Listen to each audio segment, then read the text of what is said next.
For real this time, it's the final update video, plus with new and improved sound quality. At least I hope so.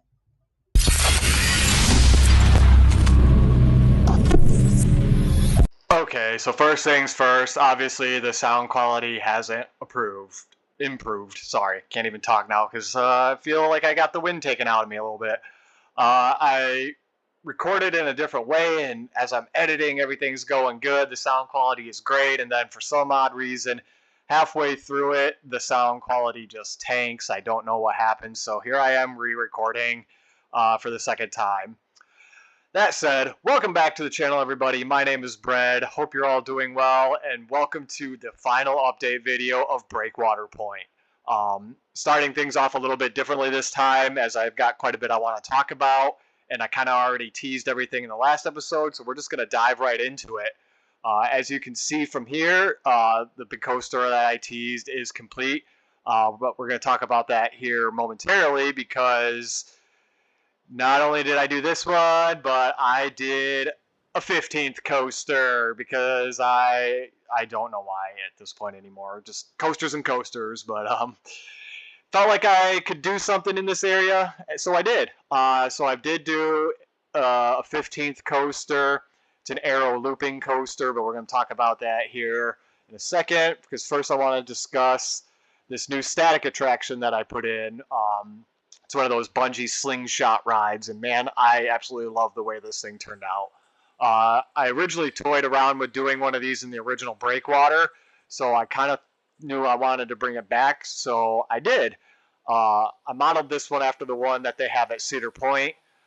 They've got like this high tension cable, bungee cord kind of exposed tower looking thing behind it. So I added that. I did the control box here this time. For the operators. I didn't have that in my original design, so I knew I had to make sure I put that in this time around. See if I can get a close-up of the little pod thing. Oh my god, I need to learn my controls for this game a lot better. But the little two-seater pod that they sit in is all setting to go. I got the cables, the two towers pulling it up into the sky, ready to launch out into the atmosphere, and yeah, I really like the way it turned out. I did this little like ticket booth thing for it. It is called Volcano Blast. But you know, in real life, this would be an additional charge ride. You'd have to pay for it. It's not just going to be included with your regular pass. So I put this in so that the guests had access to that, even though obviously they're not going to be using it in the game. But just that little extra touch of realism, and yeah. I'm just super stoked with the way this one turned out. I got the fire effects, and I just like the way it's nestled in on this almost little island thing with all the foliage and kind of like the little walk bridge kind of deal over the water to get to it. And yeah, just very happy with it. And I think it kind of sits perfectly in the center of this little tiny little corner of the park, which just really adds that much more to it. Did the bumper cars finally. So they're in the park, and for some reason I did not yet add the pathos into the park. So, oh, what's up, Cowabunga? So pathos is now in the park as well. We've got a Cosmic Cow ice cream grab and go right here, nestled next to, I think this is the third or fourth Slice Life in the park. So that's in here now as well. And then next door to that is another kind of just grab and go unit, so that there's something to draw the guests to the backside of the park here. And then over to our aero looping coaster, which I have named Magma Loop. This one feels kind of out of place in the park just because it is such an older style coaster. It's not like they would have built this brand new, and the reason I say that is because the rest of the coasters in the park all feel kind of more modern, newer style coasters. So this one just feels kind of out of place. The park wouldn't have built this new, so kind of running with the idea that maybe this lived in another one of their parks and they got rid of it to make room for a new attraction, and they figured they had a perfect little spot in Breakwater Point where they could work it in, so that's what they did.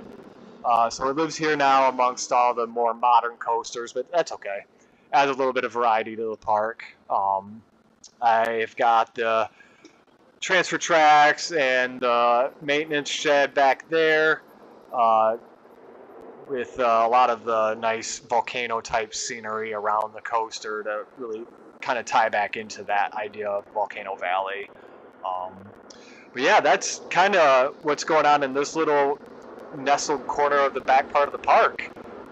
It's not a lot, but I think it's kind of a nice little addition for what otherwise probably would have been left empty and not drawn anybody into the park, this part of the park. So I think it works. I especially like the fact that the magma loop does interact with the footpath a couple times. It does the double corkscrew over the path, and then this little turnaround into the final brake run over the main entry part of this part of the park. So kind of just nestled in there, and I think it works pretty good.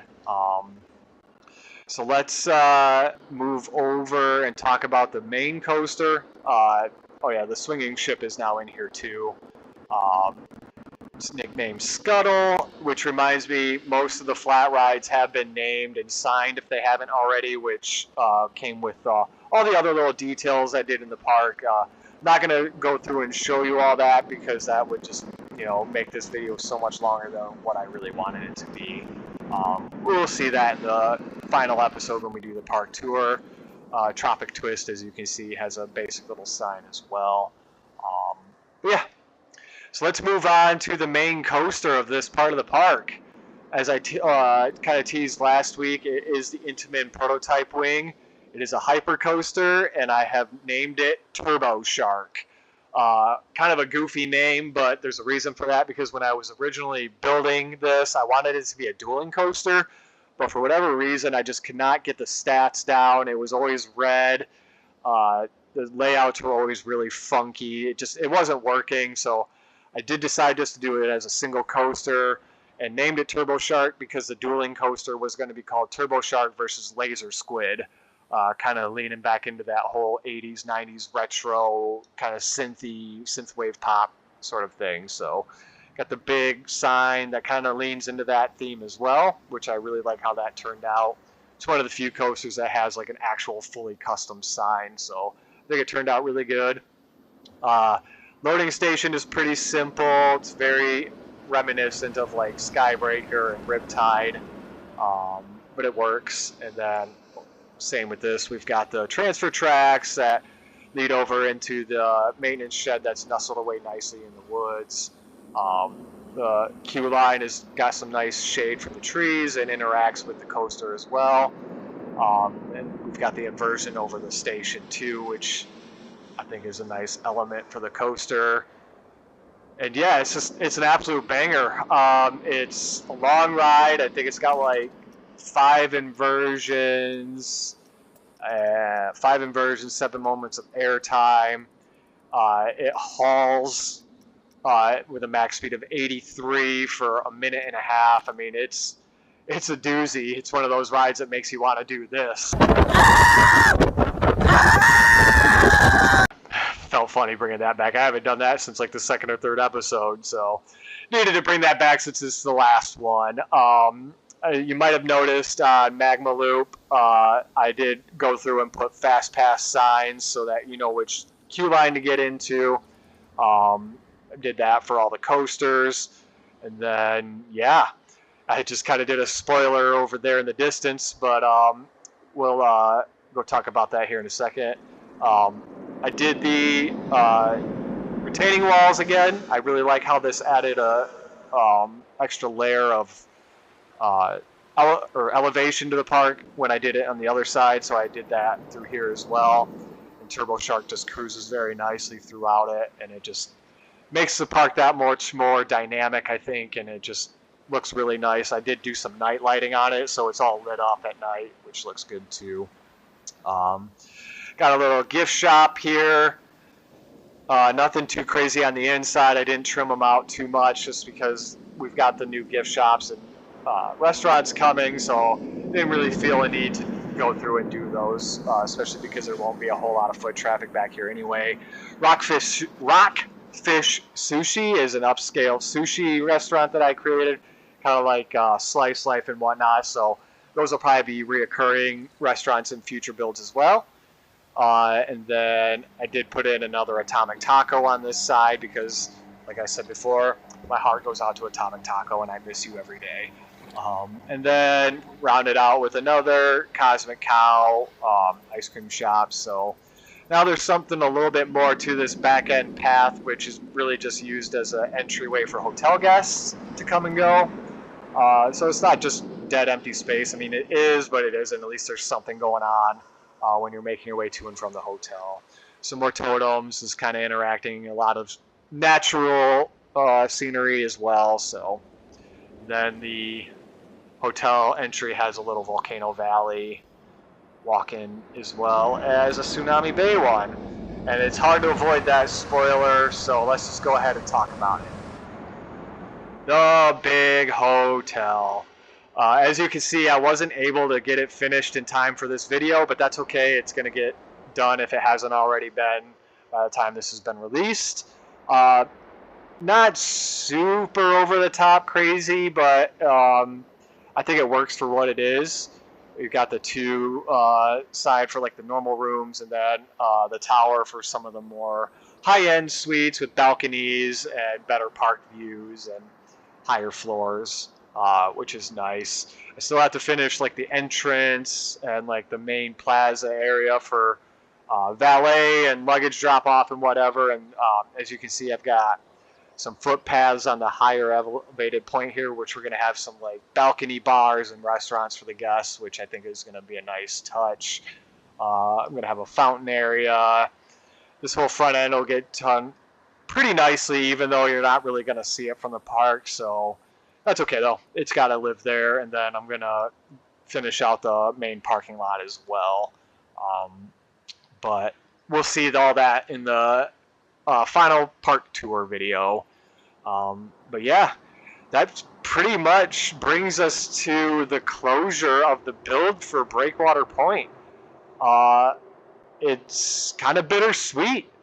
It feels weird to finally say it's done, but it's done. It's been a lot of fun. I'm sad that it's done, but also excited for it because, like I keep saying, I'm ready to start the next big projects and just keep moving on with Planko. The next big build is going to kind of be a total 180 from this, which I'm excited to do and excited to show you guys. Kind of getting back to my roots a little bit, so really looking forward to getting that started and getting that next series going. But again, I'm very glad that you guys have stuck through with me from the start to the finish of this one, and I hope you've enjoyed watching it. I hope that my video quality gets better with the next series so that it's better quality videos for you guys all to watch and enjoy. Thanks again. If you're new to the channel, please like and subscribe. If you've been here since the first episode, thank you so much. I hope you've enjoyed the series, watching it as much as I've enjoyed building it for you. And I can't wait to start the next build and see you all then with it. As always, I'm Brad. Thanks again for getting to the end of the video. And now let's take a couple POVs on Magma Loop and Turbo Shark. And I'll see you next time for the final part tour. Take care, everybody.